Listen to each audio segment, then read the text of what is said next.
Passamos agora à leitura de um breve currículo do Jonas Lessa, formado em Gestão Ambiental pela Escola de Artes e Ciências Humanas da USP, experiente em trabalhos sociais há 3 anos, se dedica a retalhar e a acreditar que o atual modelo de relacionamento socioambiental não é autossustentável.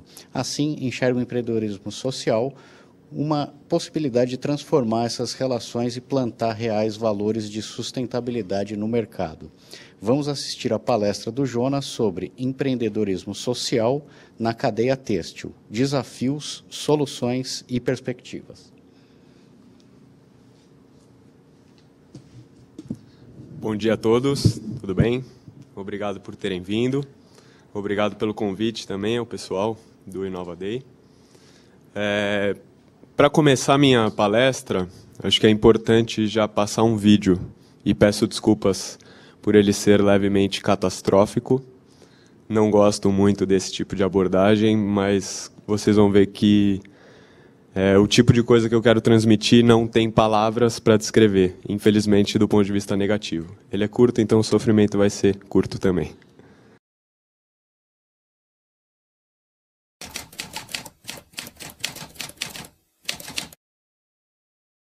An 8-story building has collapsed. Scenes of disaster in Bangladesh. Hundreds of workers ran for safety to the upper floor. Hundreds are dead. Hundreds more might still be buried alive. More than 100 garment workers killed in an inferno over the weekend. Killing more than 1,000. And a few months before that, a factory fire killed more than 100. This could be a war zone.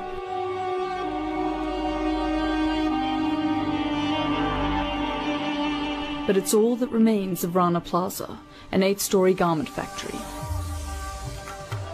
In the space of a few minutes, over 1,000 people were crushed to death, and many more were seriously injured in one of the world's deadliest industrial disasters.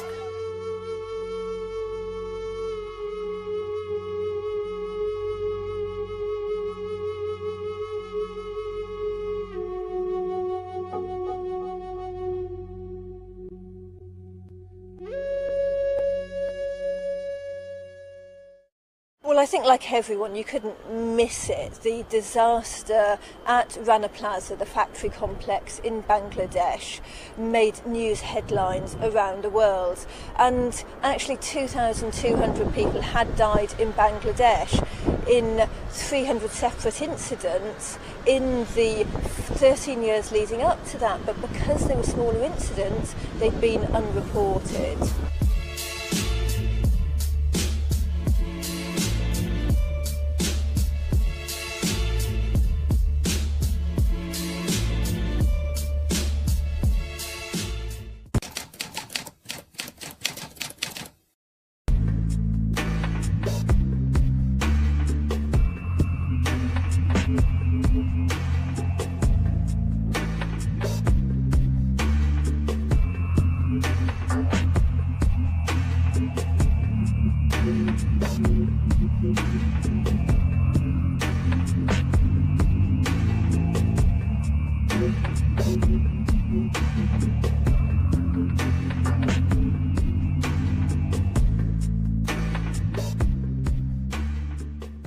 Instead of 2 seasons a year, we practically have 52 seasons a year. So we have something new coming in every week.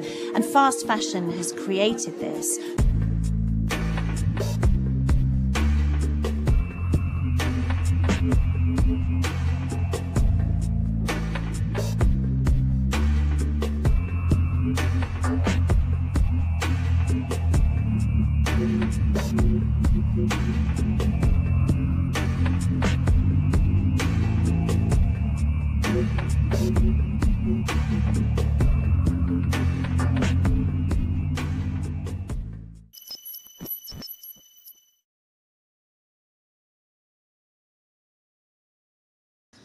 Bom, esse foi um trecho de um vídeo gentilmente cedido pelo pessoal do Fashion Revolution Brasil.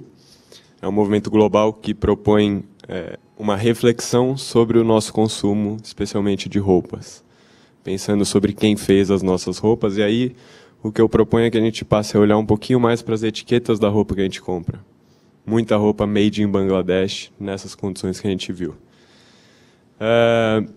Aí eu trago aqui uma reflexão nessa caminhada de desenvolvimento da Retalhar. Me foi plantada na cabeça e passou a nortear muito do que eu penso e do que eu pratico no dia a dia. A gente aprende, inclusive eu aprendi muito, até na minha graduação em Gestão Ambiental pela USP, que a gente precisa alcançar um modelo ideal do tripé econômico, do social, o econômico e o ambiental em equilíbrio. Será que isso funciona mesmo? O que me foi trazido é que isso é uma tremenda furada. Vejam se faz sentido. A gente está inserido num grande ambiente, que é o meio ambiente, tá? Esse é o maior sistema onde a gente se insere.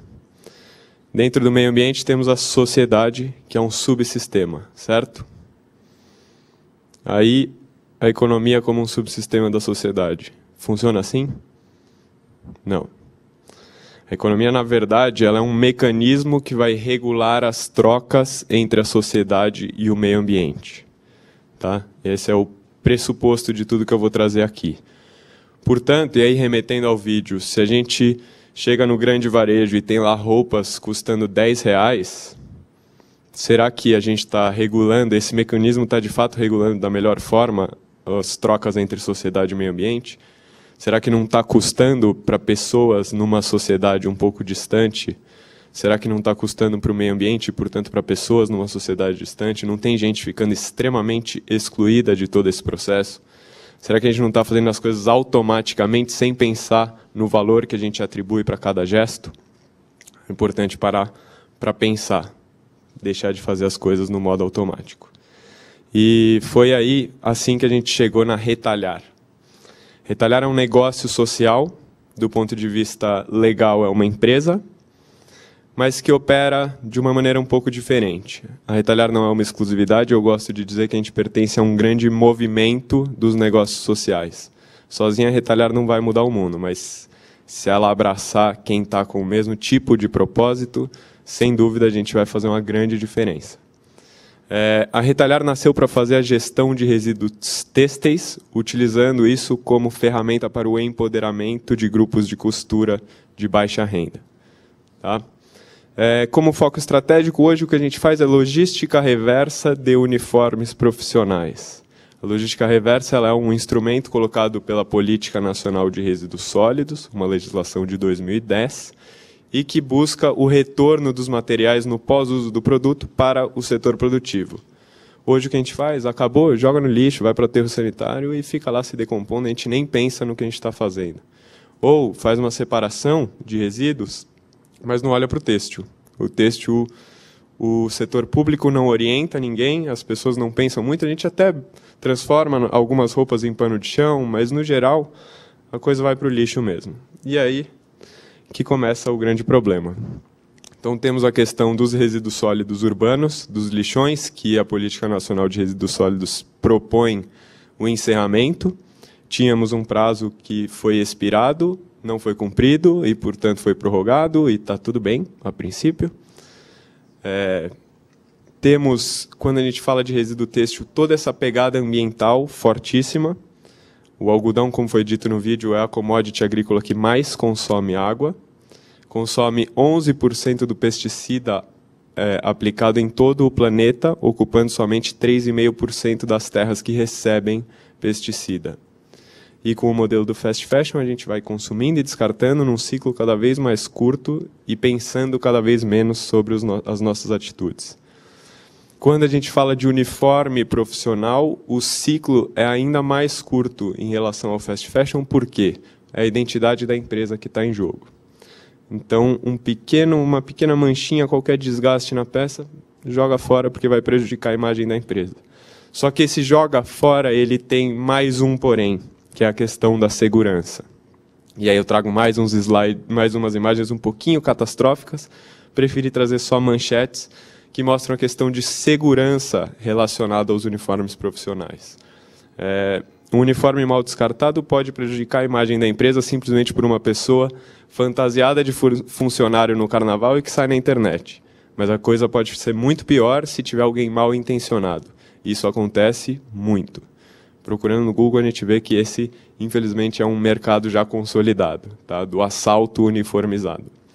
E aí, o que as empresas encontram como solução para isso? Incineração. Queima tudo, resolveu o problema da segurança e transmite o problema para a sociedade. Mais uma vez, a incineração é super barato, tranquilo, não tem nenhum problema. Queimou, emite mais carbono, queima todos esses recursos e queima junto com esses recursos muitas oportunidades. Tá? Quando eu falo de oportunidades, eu falo de grupos de costura de baixa renda, principalmente cooperativas que estão localizadas na periferia de São Paulo, formada por mulheres de cerca de 45 anos, em média, e que vieram para São Paulo achando que teriam uma terra de oportunidades. Oportunidades mercadológicas, sim. De vida, não. É praticamente inconciliável você viver na periferia com as condições que estão ali, às quais essas pessoas estão submetidas, conciliar isso com a demanda que o mercado de trabalho tradicional traz. Você não consegue criar os filhos, você não consegue levar e buscar na escola, você tem problemas com álcool e drogas na família, é um cenário um pouco complicado. Então essas mulheres decidem se juntar, formar grupos de costura, tem muita capacidade técnica em costura, isso é inquestionável, mas acho que a maioria sabe aqui que para você se sustentar de uma atividade não basta simplesmente saber fazer essa atividade, principalmente se você está empreendendo. Tem que comunicar, tem que vender, tem que dialogar com o fornecedor, tem que precificar, tem que cumprir prazo, uma série de outras questões por trás aí que, infelizmente, hoje o nosso ensino público não dá suporte. A pessoa não sai do ensino público básico preparada para esse tipo de atividade. Essas mulheres, em sua maioria, estudaram até a 8ª série, ou 9º ano atualmente, né? Então, elas têm muita dificuldade de tirar o sustento a partir da atividade de costura. Beleza? Colocamos aí o cenário. Diante dessa questão toda, a Retalhar desenvolveu uma metodologia de reciclagem e reutilização de uniformes profissionais, oferecendo essas 4 alternativas aí, onde a gente é uma articuladora, tá? Inserindo a mão de obra desses grupos produtivos da periferia nos nossos processos. Então, a gente gera renda a cada serviço que a gente presta para uma empresa, a gente gera renda para as cooperativas. E, como um negócio social, a gente não fica só na história da geração de renda, porque, dessa forma, a gente geraria muita dependência desses grupos em relação a Retalhar. A ideia é que a gente possa reinvestir os nossos lucros nessa cadeia produtiva, provendo esse tipo de suporte que elas não têm no que tange aos aspectos gerenciais da atividade que elas desempenham. A gente, então, oferece a simples reciclagem de uniformes através de um desfibrado, a confecção de cobertores populares, cuja matéria-prima é esse desfibrado têxtil. Então, a gente transforma o uniforme da empresa em um cobertor popular para que ela faça a sua ação social. Lembrando, tem muita empresa hoje que compra cobertor popular e paga para incinerar os seus uniformes. Isso não faz sentido. Mais uma vez, a conta não fecha e sobra para a sociedade e o meio ambiente. A gente também recebe muita peça em plenas condições de uso. Então, a gente faz uma simples descaracterização para que ela seja reutilizada. Retira o logo, substitui por um retalho e está pronta para ser utilizada. E a última alternativa, que é o que a gente chama de cerejinha do bolo, que agrega um valor absurdo para todo esse processo de descarte de uniforme. Então, ao invés de simplesmente descartar, a gente transforma em um brinde corporativo, ele volta para a empresa e ela não precisa comprar brindes feitos da China por não sei quem, não sei como, e pagar para descartar o seu uniforme de uma maneira não correta do ponto de vista ambiental. E a gente consegue juntar as coisas em um processo só. Então, essas são as alternativas que a Retalhar oferece ao que o mercado apresenta para as empresas hoje, buscando contribuir para que esse ciclo têxtil se feche no que se refere ao uniforme corporativo. A gente se diferencia em relação ao mercado por procedimentos que garantam a segurança, sabendo da importância disso. A gente ajuda a empresa a se adequar do ponto de vista ambiental da Política Nacional de Resíduos Sólidos, no que se refere ao têxtil. A gente promove inclusão social e, com um projeto desses, a gente gera um relatório ao final para a empresa a qual a gente está atendendo e com o qual ela pode valorizar a sua marca. Que tipo de valorização de marca eu estou falando? A gente emite um relatório cientificamente embasado e a empresa consegue utilizar esses dados para comunicar essa ação, uma ação de sustentabilidade robusta e que não permite a tal da greenwashing, ou a lavagem cerebral dizendo que a empresa é super ecológica, que fez uma ação super ecológica, porque na verdade não é bem assim, né? Essa ação funcionou assim, gerou tais impactos ambientais, tais impactos sociais, em números, uma coisa que está pronta para a empresa comunicar sem permitir grandes distorções. Aí um exemplo de como isso pode ser comunicado, foram mais de 3.600 compartilhamentos que esse cliente nosso obteve a partir de uma postagem no Facebook, sem nenhum tipo de promoção, compartilhe e ganhe alguma coisa, não. Isso mostra como o público e a sociedade estão validando e assinando embaixo de uma ação desse tipo. O nosso estágio atual, então, a gente trabalha numa rede com 6 grupos produtivos, compostos por 32 mulheres, para as quais a gente já gerou mais de R$30 mil de renda em pouco mais de 1 ano de existência da Retalhar. Esses grupos, vale dizer, todos já existiam. A Retalhar não formou nenhum grupo.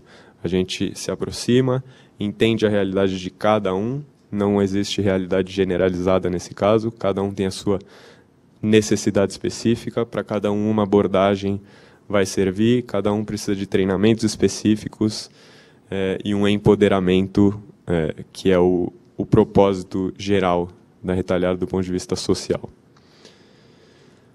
A gente passa pela constante incubação da Nest, que é uma aceleradora internacional, e passamos pela pré-aceleração da Worth a Million, que nos ajudou a estruturar todo o posicionamento da Retalhar enquanto uma startup, enquanto uma empresa que tem um propósito num cenário de extrema incerteza, porque não existe nenhum paralelo no mercado para que a gente possa fazer nossas previsões e prever como que o mercado vai enxergar tudo isso que a Retalhar está fazendo e o que o cliente espera da Retalhar. Tudo isso era muito obscuro.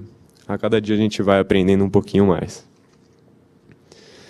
A gente já fez a gestão de 8 toneladas de uniformes para 15 clientes distintos e faturamos mais de R$130 mil.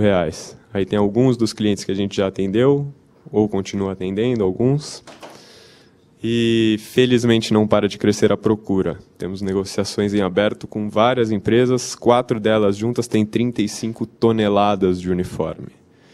Vale dizer que a gente recebe muita peça em plenas condições de uso, porque o resíduo ele é o de menos para a empresa. Trocou o funcionário, foi embora, joga lá no almoxarifado a peça velha dele. O funcionário recebeu 2 mudas de uniforme, ficou 2 semanas na empresa e não foi aprovado, joga lá. A peça manchou, rasgou, aí sim, joga lá. E vem tudo misturado para a gente recebe peças embrulhadas no pacote.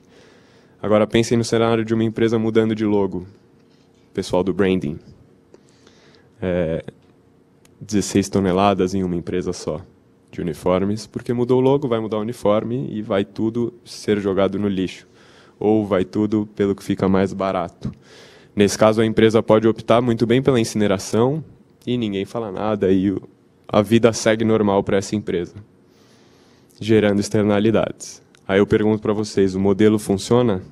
Está funcionando assim? A gente está seguindo um caminho saudável de desenvolvimento? Ou a gente está seguindo um caminho de crescimento econômico? Nem isso, né, atualmente. Essa é a Retalhar. Agradeço muito a todos. Estou à disposição para toda e qualquer pergunta. Caso queiram entender um pouquinho mais da história da Retalhar, dos planos para o futuro. A gente não quer ficar só com uniforme profissional. Como eu disse, a gente faz gestão de resíduo têxtil, empoderando grupos de costura de baixa renda. Resíduo têxtil é muita coisa. Isso aqui que eu estou usando hoje é feito de resíduo têxtil, tá? Todo resíduo é um recurso. E no final ele vai virar um outro tipo de resíduo têxtil, que é o pós-uso, assim como a roupa que todo mundo está usando aqui. E a roupa que todo mundo usou aqui também deixou rastros em termos de resíduo, e tudo isso pode ser reaproveitado, e a gente está, sim, olhando para tudo isso. Infelizmente, como toda startup, os recursos são escassos, e a gente precisa definir uma linha estratégica. Hoje, a linha estratégica que a gente encontra é a da logística reversa de uniformes. Tá? Agradeço a todos.